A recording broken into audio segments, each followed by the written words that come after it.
Salut, je m'appelle Jean-François, je suis une personne qui utilise la science pour évaluer des questions de la vie du quotidien et en général. Aujourd'hui, je vais vous parler encore de bouffe. Dans ma dernière capsule, je parlais des bactéries qui peuvent rendre votre nourriture inconsommable quand on gèle et on dégèle plusieurs fois les mêmes aliments. Mais je n'ai pas mentionné que environ seulement 1% des bactéries qui existent sur Terre sont considérées comme pathogènes. Des bactéries, il y en a partout dans l'environnement. D'ailleurs, le corps humain est composé de 10 fois plus de cellules bactériennes que de cellules qui appartiennent au soi, finalement, donc les cellules vraiment qui portent votre ADN. On a déjà pensé au système digestif, sur la peau. On en a besoin des bactéries, finalement, même pour se protéger et pour survivre.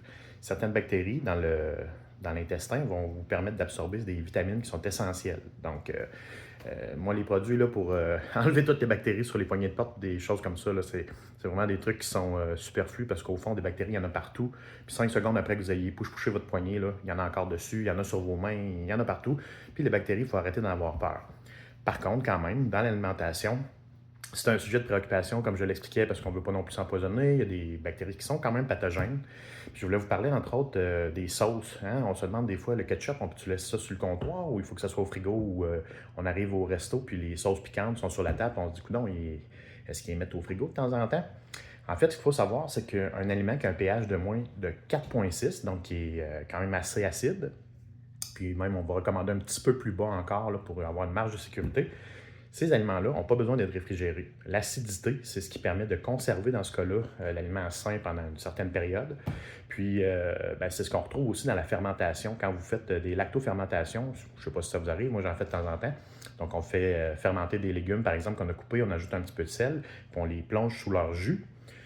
L'absence d'oxygène va permettre la fermentation, puis les bactéries lactiques dégagent des acides qui pourraient ressembler en quelque sorte à du vinaigre. Donc, ils vont faire descendre le pH de l'ensemble de l'aliment. Puis, grâce à ça, ça va le protéger des moisissures puis des bactéries pathogènes. Donc, en général, ce qui est acidulé, c'est bon pour la santé. Je ne sais pas vraiment pourquoi, finalement. Ça nous protège. Pourquoi les pathogènes n'aiment pas ces environnements-là. Mais en tout cas, c'est bon de le savoir. Fait que si vous préparez, par exemple, une bonne sauce piquante là, avec des piments du jardin, puis vous la conservez longtemps, bien, en ajoutant du vinaigre, puis en s'assurant que le pH est suffisamment bas, ça va vous permettre d'avoir une sauce qui va durer sur plusieurs années. Moi, j'ai des sauces là, qui datent d'il y a 2 ans. Je les conserve quand même au frigo parce que je préfère ça. Ça limite encore le risque, puis bon, j'ai l'espace pour le faire. Mais on pourrait très bien les garder à température pièce parce que mes sauces sont pour la plupart vinaigrées. Puis, écoutez, j'en mange depuis ce temps-là avec beaucoup de plaisir. Pas besoin de faire pousser des piments forts à tous les années. J'en ai fait une grosse bâche, puis j'ai de la sauce pour longtemps. Alors voilà, c'était ma petite capsule.